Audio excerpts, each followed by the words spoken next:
My face has been my fortune. I've had a model life. I've been lucky. But I rode my luck. I thought the sun was my friend, not my enemy. I never thought I would be a victim. And I don't want any of you to go through what happened to me, because too many of us are dying. And it has to stop. Tonight, I'm here to save your life.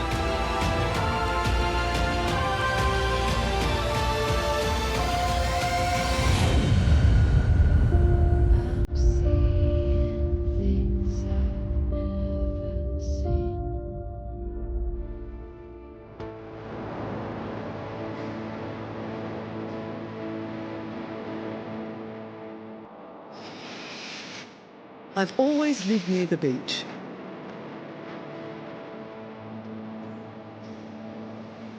The sea and the sun have been a big part of my life for all my life.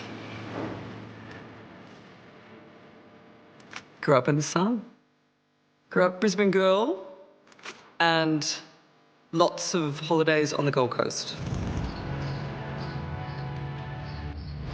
You know, it's sunny one day and perfect the next. I mean, it's sunny.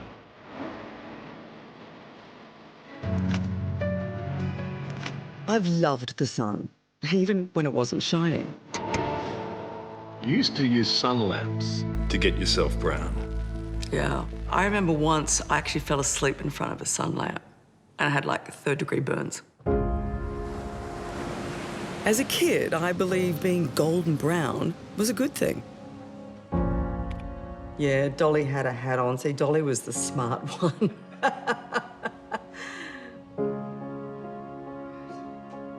Now, at 60, I'm moving again to what I hope is my forever home, a little place south of Sydney near the sea. Today, I'm packing up a lifetime of memories. Jamie Jurino is playing Santa. Oh, wow. The very first photographs I ever had taken, so this is the test shot with these people that I'd met and said, oh, you could be a model. 16, trying to be so grown up. It's hilarious. Hilarious. Oh, seriously, terrified. I look terrified. I think that's what turned me off Bras for Life. Oh, this is funny, but the only time you'll ever see me in a swimsuit. Yeah, I got the nickname Four-Course Deb because we'd go to the buffet in Great Keppel Island and I kept going back for seconds and they kept saying, what are you doing? We're shooting swimmer. I go, oh, that's right, I forgot.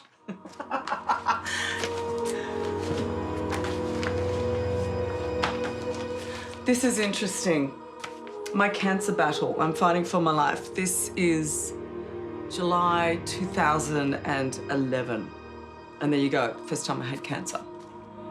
When I had my first skin cancer, that completely spun me. I was shit scared. And I was busy. I had contracts. I was working. I was the face of Qantas. I was doing things for the Women's Weekly. I was working with Holden. I had contracts everywhere, and it was all about my face. And I sat in the car and going, like, is it all over?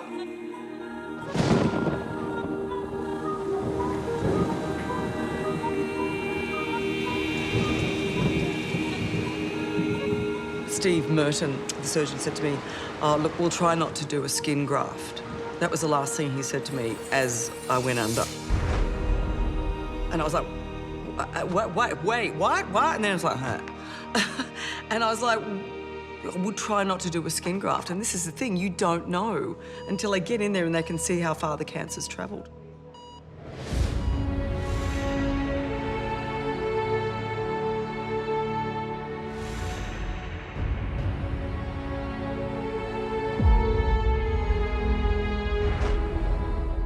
It all just sort of came to the surface and I was taking photographs as I was going, shit, this is really confronting and enlightening that there was so much that sits below the surface that the human eye can't see.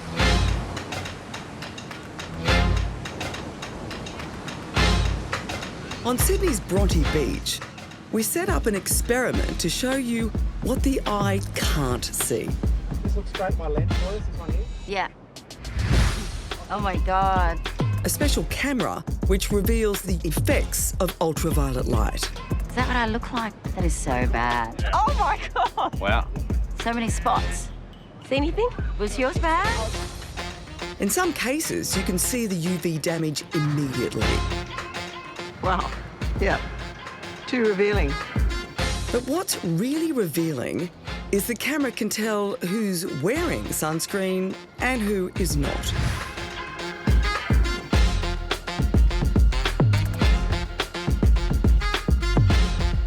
On this camera, sunscreen, which blocks out UV light, looks a lot like boot polish. But I missed this spot there. I'm black. Wow. Like I'm going into Ukraine to fight. Some got it right, but too many didn't. No cream, no hats, no protection. You know, it's about learning to live with the sun. Oh my God. It's not realistic to think that we're going to just hide from it and stay indoors and not have a life. But the whole point of it is just to be educated on what it can do to you and how it can kill you. Tell me about this photo. Can you have a look at that photo? Yeah. Yep. 6 days after surgery.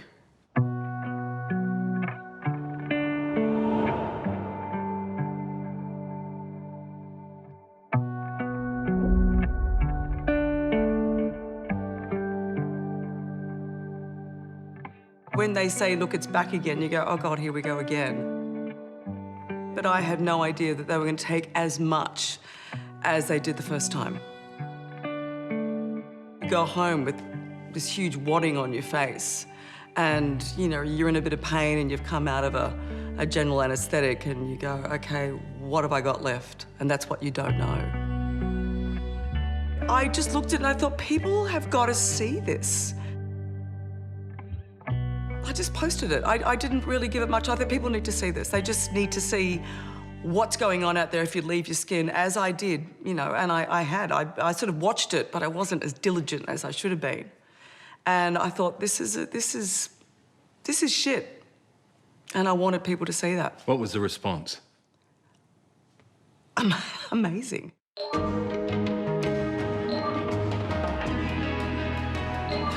Thousands of messages from people over the oncoming days. Thank God you did that because I went and got my skin checked and yet they found something. You're saving lives. That's the feedback I've had. And how freaking good is that? This is something of great meaning to me. And we are still out there baking ourselves and just thinking, oh, you know, the bronzed Aussie is still okay. It's not okay. It's actually not okay, and we need to change that. It's not the campaign I thought I'd lead when I first started out. This is hilarious. I sound like I'm sucking a toffee. I was trying to be so grown up. At Grace Brothers, we only have 2 sales a year, so they've got to be good. Don't miss the winter sale at Grace Brothers. I certainly won't. Oh, I certainly won't. But around the same time as my plummy first efforts, most importantly, true sale prices, another ad was hitting Australian screens. The sun's shining down, so desperate to brown, but skin cancer isn't so hot. We had an incredibly successful campaign the government put out years ago called Slip, Slop, Slap. Slip, slop, slap. Everyone still remembers it. Fantastic, but it's aged. Slip, slop, slap. We need to take it up again.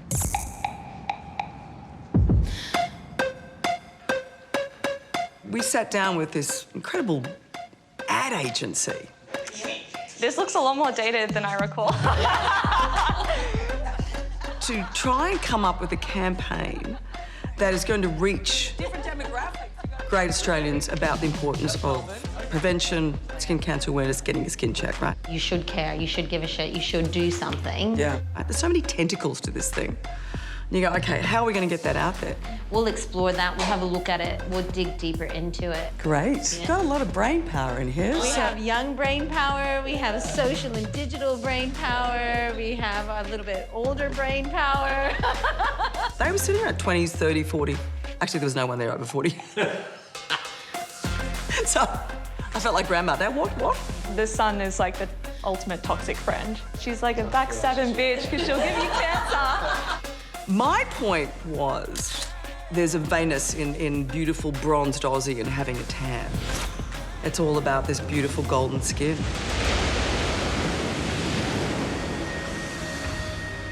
But I wonder if you could get through to some very powerful influencers, or if the fashion industry would turn around, say, pale is beautiful. If we could actually bring that back into fashion.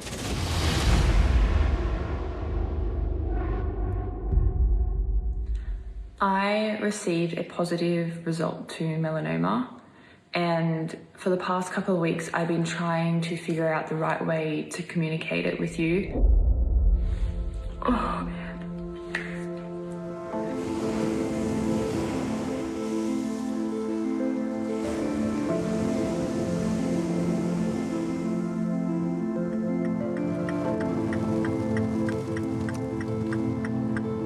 How cute's this place? So I'm heading down a couple of hours south of Sydney to talk to a young woman who's recovering from stage 2 melanoma. She's 26, gorgeous, sun worshipper, and 26. I'm just thinking, you know what? Melanoma has no boundaries.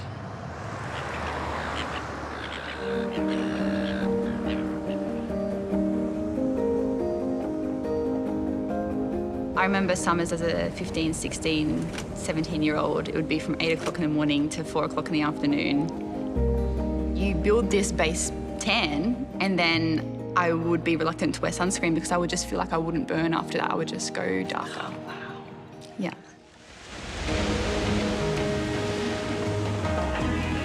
Oceana's a beautiful young woman. She lives on the coast, and that's her life, and she's an influencer, so she's, you know, the gorgeous dresses, beautiful skin, colour, golden. And, you know, she's recently got married, she's about to have a baby, she's planning this beautiful life ahead of her. And I can see, even behind her smile and her story, that she's terrified. And rightly so.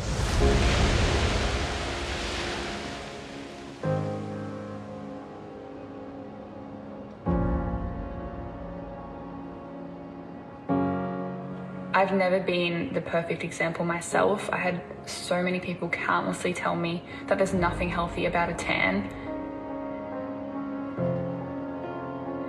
And I cringe when I think back to my responses. I said things like, you don't look healthy without one, and you have to die of something, which I can't believe those words came out of my mouth. Obviously, I was picturing my 80-something-year-old self living her best life in the sun when I was saying those words, but I'm 25 and I don't want to die this young, not because of sun cancer.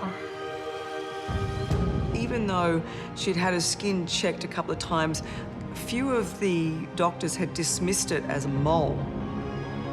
But that's why you got to listen to yourself and in your heart and your own intuition. She knew something wasn't right. So that's why I kind of persisted to get that biopsy done. I've got skin cancer. Wow. And the worst possible kind. Yeah. Yeah. Yeah, wish me luck.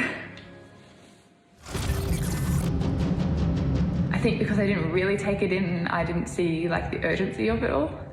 But I just didn't know what to think.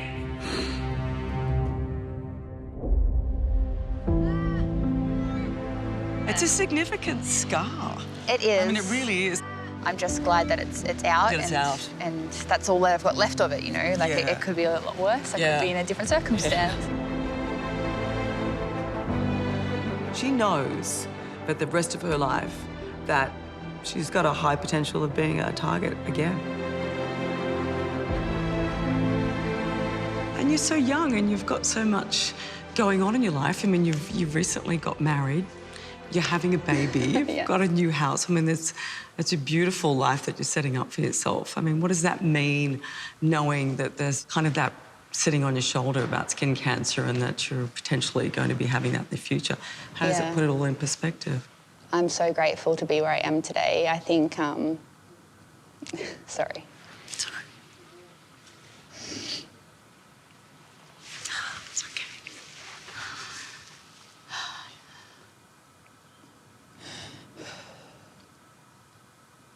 You know what you learn? I think you learn that there's a lot of life out there when you're faced with the reality of it. You go, don't you just want to hang on to the good stuff so tight? Yeah. Going through melanoma, I didn't know if I was going to survive. I didn't know the outcome.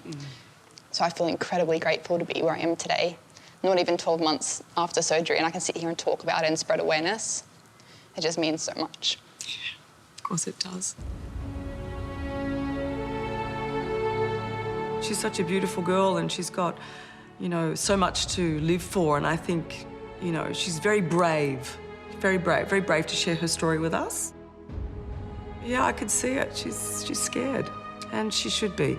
But she'll also be an incredible advocate for us. She'll be an incredible advocate to go out there and just let others know and be aware that it can happen to you too in your 20s. So sadly, it has happened to me and I have gone through this experience, but I am so thankful that I was onto it early and that it got removed early.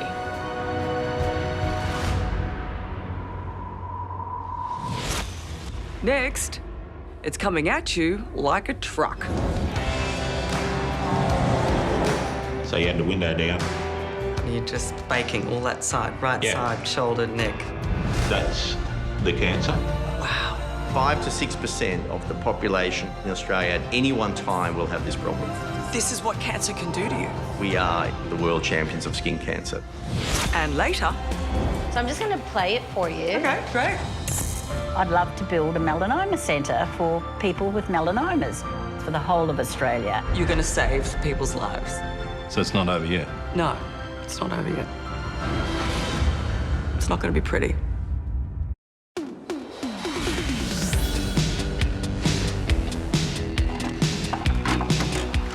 Nice to see you. Nice to see you, Dad. Welcome to the Price is Right. Let's go ahead and start bidding for this. It's refreshing Manchester coordinates.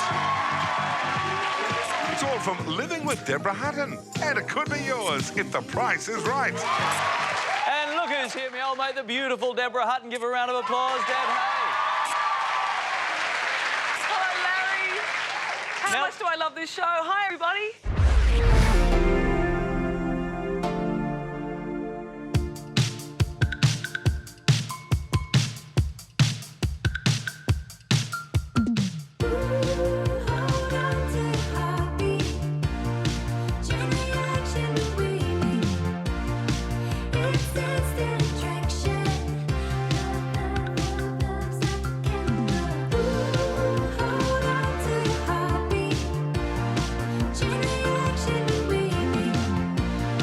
That's one of the best photographs I've ever posted in my life, I have to say. Probably the one I'm most proud of. Why? Because it did some good. Yeah, it did some good. Yeah.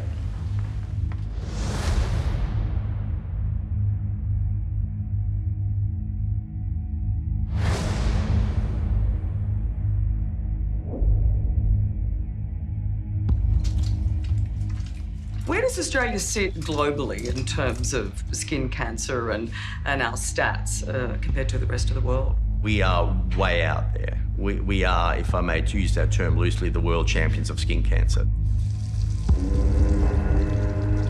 5 to 6% of the population in Australia at any one time will have this problem.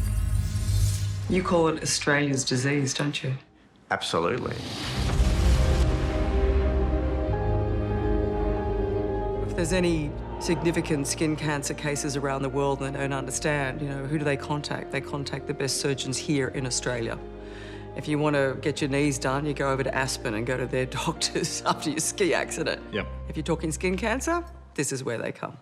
Like Carsten. Like Carsten. an amazing man he is. How are you feeling this morning? An incredible surgeon.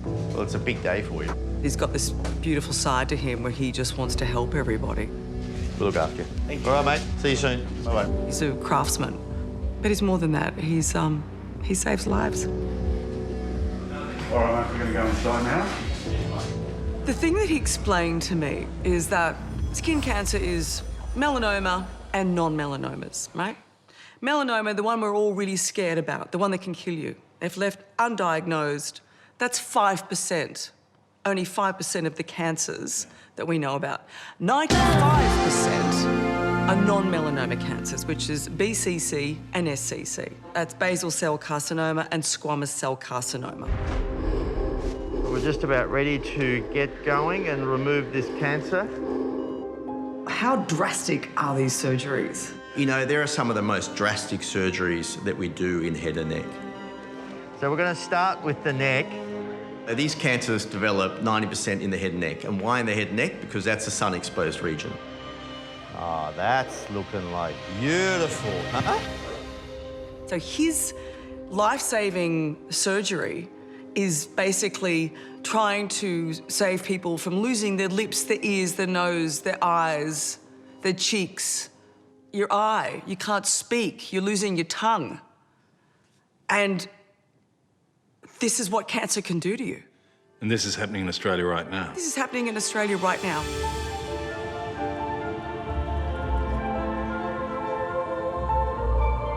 So I'm on my way to Wyong. This looks like the place. To talk to Lions International about my personal skincare journey. They need all the help they can get. I'm doing my bit and trying to help them. Please, Lions, give a huge welcome to Deborah Hutton. Thank you.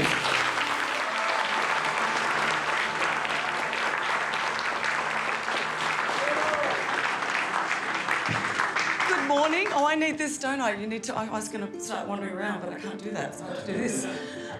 Good morning, everybody. Thank you.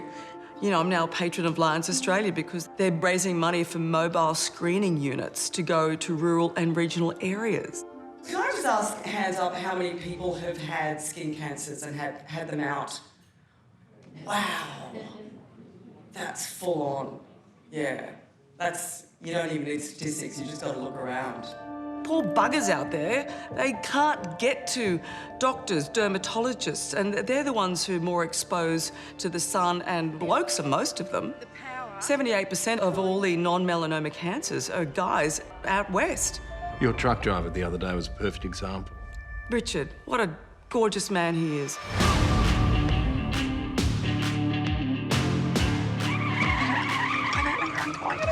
Sorry. Didn't want to be a truck driver today. Some of us choose to get a tan lying on the beach. Hello. While there are literally hundreds of Australians who are exposed to the sun through work, like Richard Fleming, who's a truckie, and actually I think that's him up ahead. Yep. Shitty day for it.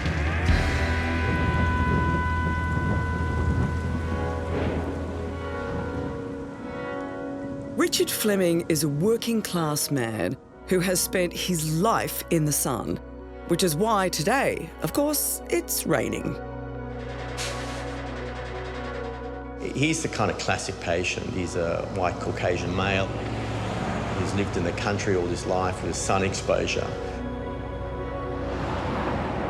And do you get on the, you know, the, what do you call them? Not the walkie-talkie, but the... UHF? That's it. And do you, breaker? Yeah, copy rubber duck. That's it. Breaker one, this here's a rubber duck. This here is a convoy. Yeah. We got us a convoy.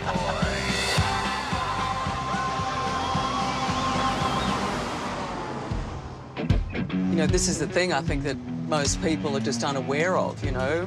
People who sit in trucks, cars, under umbrellas and all sorts of things, you're still getting UV rays. Yeah. When I first started driving, people removed the air conditioner belts off the trucks to get more horsepower. So you had the window down, Yeah, you just, no sunscreen, no hat, and you're just baking all that side, right side, shoulder, neck, face. You reckon that's what's contributed to you? Well, it hasn't bloody helped.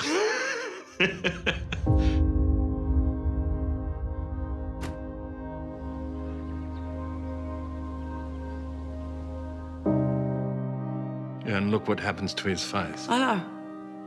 I just go, wow. Before Richard's face looked like this, it looked like this. But in late 2020, this father to Amy and grandfather to Annie got a lot of pain and swelling in his right cheek. He thought he'd had a tooth infection and that had caused some swelling. And when he did come to my clinic, to me it was pretty obvious that cancer had spread. Layman's terms, the way I can best describe it is if I put my hand there, so that's the cancer. That's the cancer. And all of these are having to get cut. And then they remove all that out, and then they got to replace it. And how big was it that you could see? Virtually in 2 weeks, it went from 32 millimetres to 54. So almost doubled its size. Wow.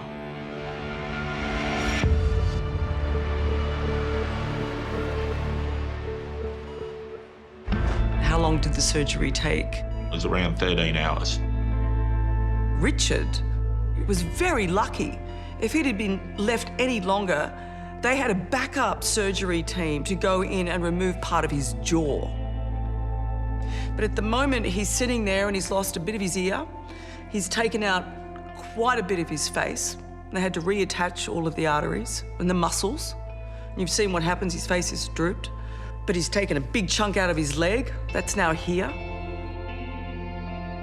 All of that is my leg.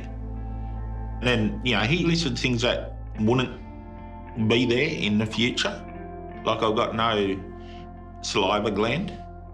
Right. In that side of my mouth. And how does that affect you? It dries my mouth out. And that's permanent? Yeah. Yeah. But from me personally, the only thing I feel is the pulling down here of the face a little bit. Just looks like I've got a fish hook cooked in the side of my face, I suppose. I think you look all right. The most important thing I don't reckon you look too bad either. One scar to another. Yeah, I have that trouble too. And how many Richards are there out there? A lot. And this is the thing, it's coming right at you like a truck. Coming up, we take you to the skin cancer capital of the world. It is 38 degrees. The UV is off the Richter scale. The highest incidence of melanoma in the world. And I can literally feel my skin burning. A tan equals damage to your skin. That is scary. There is nothing healthy about a tan.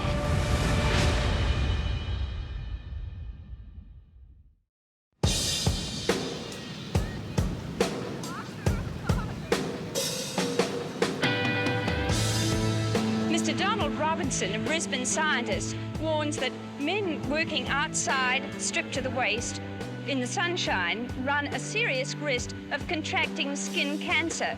But just how aware are people in this sort of situation of the dangers that they face? Good morning. Morning. Do you usually work without a shirt? Yes. Are you frightened about skin cancer? No. Doesn't worry you at all? Not a bit. Not too worried about it. I've been working my shirt off for about 6 years. You've just put some cream on, have you? When you get it, you get it. If you don't, you don't. Well, there you are. Nobody seems to care too much. Maybe because the tan is so much a part of the big, brawny Australian male image. But as one philosopher remarked to me, it does seem rather strange in a country which has a white Australia policy that we take such pains to be anything but. This is Ray Pritchard reporting for 7 Eyewitness News.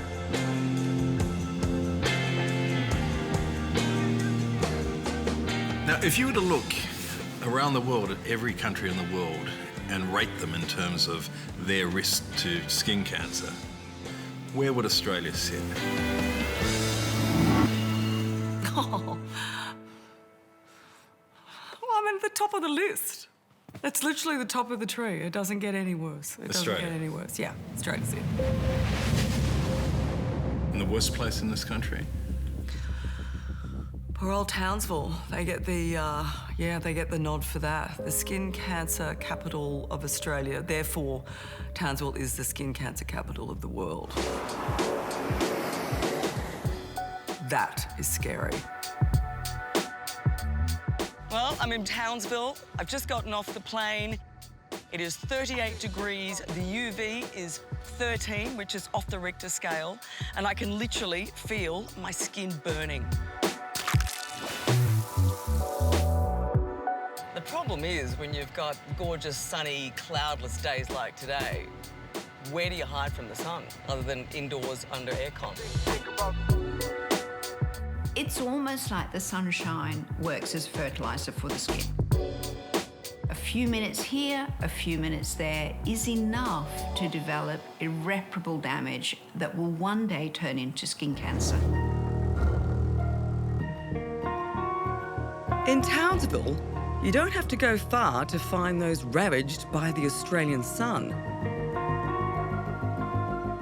These are locals who agreed to let us film them for this documentary. This is what the sun does, and it breaks my heart. Especially when you hear stories from beautiful young women like Carmel.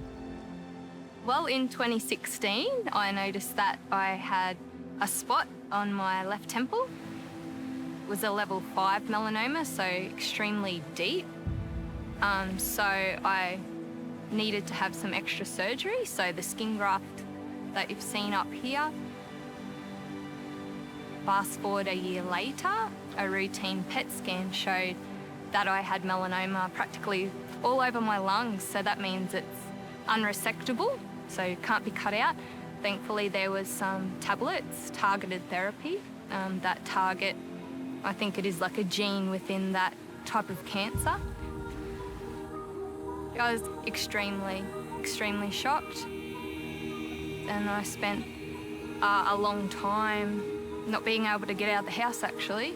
I was just debilitated. I was very scared, very afraid. I had to face my mortality at such a young age.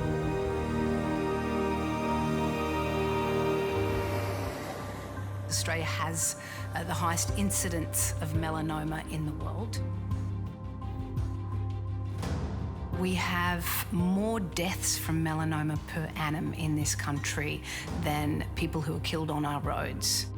Right. And it disproportionately impacts our young. It's the highest incidence cancer in those aged to 20 to 39. Is it possible for you to describe to me exactly what happens? What is actually happening with the penetration of the sun? What is happening at that young age that plays out years and years later? So first thing is a tan equals damage to your skin. So when you expose your skin to the sun, the skin screams out going, ah, and turns dark as a defensive mechanism to protect the layers of the skin. Our skin is our biggest organ. So when you have a tan, that is damage. That is direct sun damage. There is nothing healthy about a tan. Next, my fabulous friend, the billionaire's wife, saving Australian lives. I'd love to build a melanoma centre for people with melanomas. Australia are going to be so excited about this building because it's not just for Victoria, it's for the whole of Australia. It's the most beautiful building. I'm very excited about it. Love her. That feels really special, really great.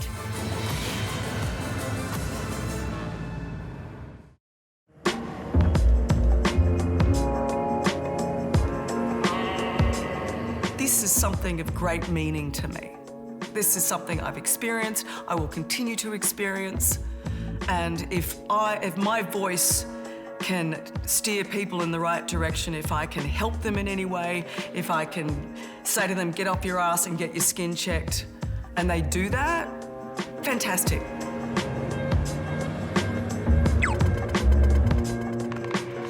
Well, I'm quite excited about today. It's been quite a number of weeks since I briefed Hero about, this national campaign that we need. And there was just these creative geniuses everywhere. So I'm actually really anticipating something brilliant. And, hopefully it's going to make the mark. Okay, wish me luck.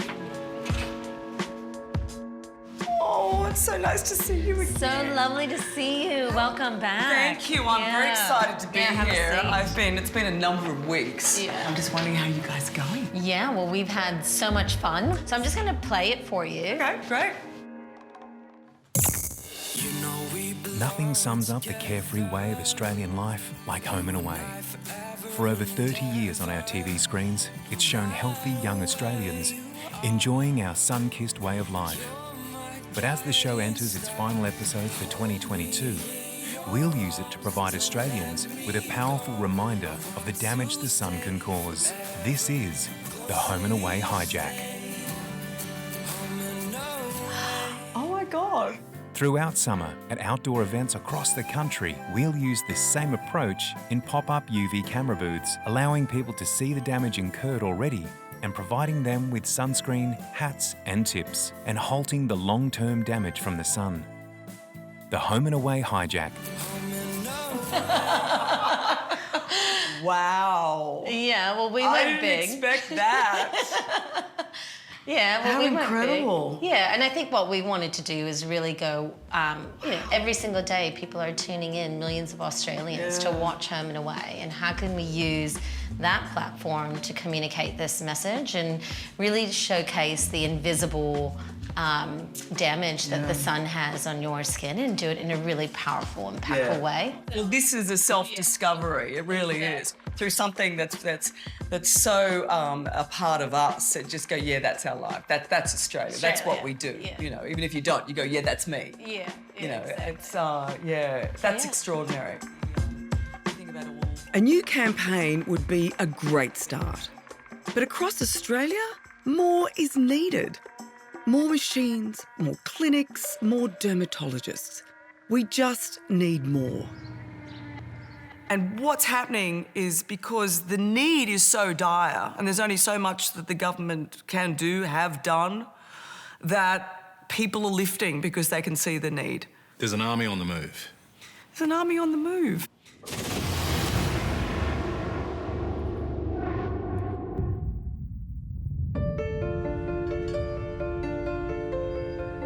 Defending Australia's southern flank in this army on the move is one of the most remarkable Australians I know.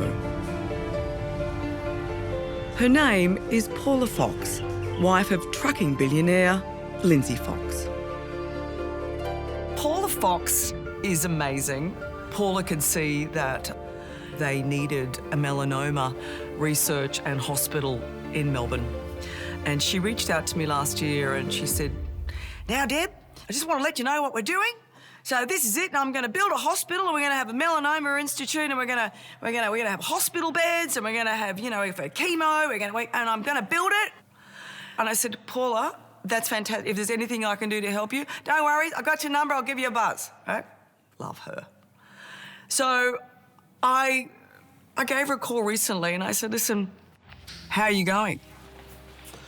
She's hello, looking Deb. good. Hi, Paula. Now tell me, Paula, I didn't realise that you actually had a history with skin cancer and in particular melanoma. Deb, I was diagnosed about 6 years ago with a really bad one on my back. They didn't have to take the lymph glands, so I was very lucky. Since then, I've had another one on my leg and I've had one on behind my knee. So I get checked every 3 to 6 months, so I keep my eye on my skin. Paula's battle with cancer got her thinking and then doing. Very soon, this site next to Melbourne's Alfred Hospital will be transformed into a state-of-the-art melanoma centre. And it's all thanks to the fantastic Mrs. Fox. I was sitting in my doctor's surgery. I just said to him, I'd love to build a melanoma centre for people with melanomas because we are the highest in the world. And he just sort of laughed at me and didn't say anything. He wears a little bow tie and he just sat there and he sort of looked at me. I think he thought I was joking. But I wasn't. No, you don't joke. No. This is it. See, Deb, can you see that? Can you see this big poster? Oh, wow. Yes, it's got this sort of webbing around it. It's the most beautiful building. I'm very excited about it. Paula raised over $150 million. They got money off the federal government. The Victorian government matched it. Lindsay and Paula have put money in. Their good mates have put money in, and I love that. Australia are going to be so excited about this building because it's not just for Victoria, it's for the whole of Australia. I think you're amazing. You know, when you decide to do something, Paula, you go all the way, and this is quite extraordinary. You're going to save people's lives. That feels really special, really great.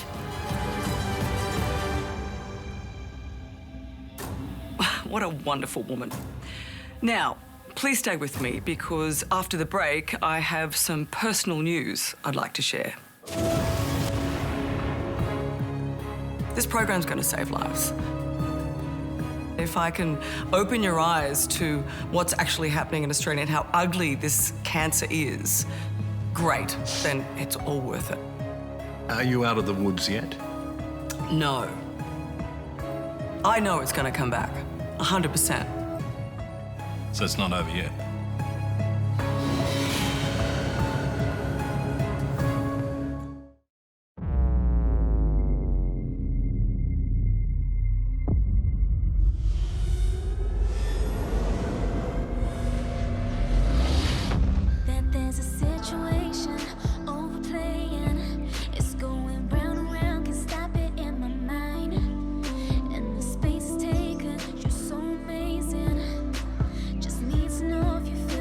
Doing this special is incredible, and the people that I've met and the things I've learned. And I go, this has so much more meaning to me than half the stuff I've done the last 40 years.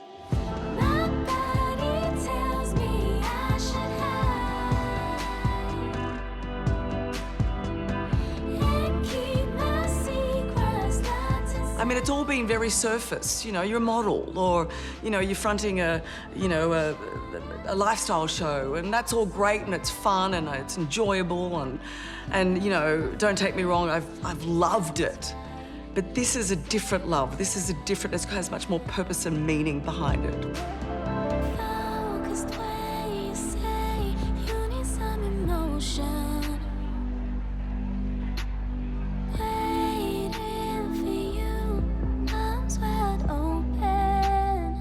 Somebody said to me, you know, spend your celebrity well.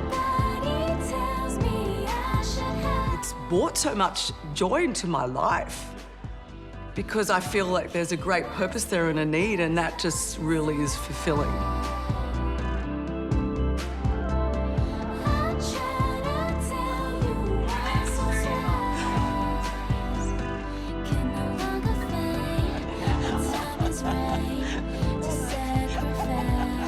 She's just brought the house down, hasn't she? You know, she's amazing. Yeah. When the world is perfect silence, I'll be the sound. And when you try to bring me down, down, I'll wear the crown. Got no time for chaos. Are you out of the woods yet? No. No. Silent when they see me coming, they know my name. I know it's going to come back, 100%. But I know that in this particular area of my face, it's been explained to me it's like a sort of a freeway where the cells can travel quite freely. What happens is a weakness. And so if anything, those cancer cells will target, as it has happened to me. So it's not over yet? No, it's not over yet. It's totally avoidable. You just got to basically be conscious, and you've got to, you know, wear the sunscreen, put a hat on, cover up, don't go out in the middle of the day, and get your skin checked and get it checked often. And then basically, if they find it early enough, you won't have a problem. But if you leave it, potential is, it's not going to be pretty.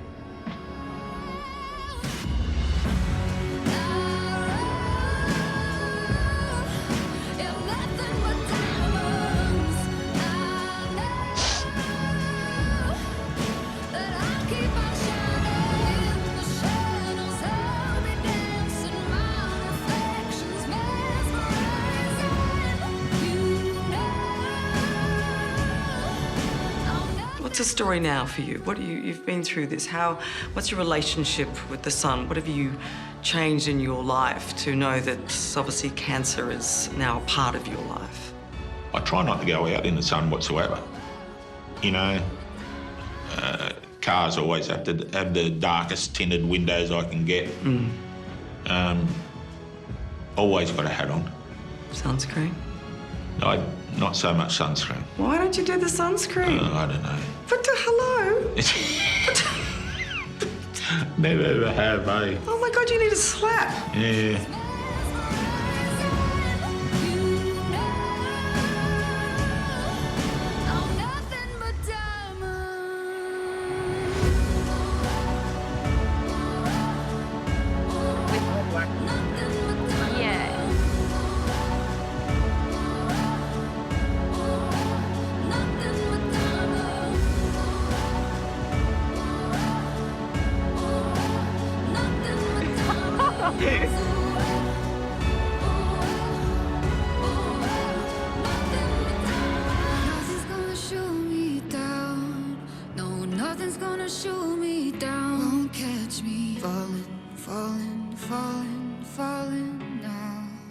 This will definitely save lives. This program's going to save lives.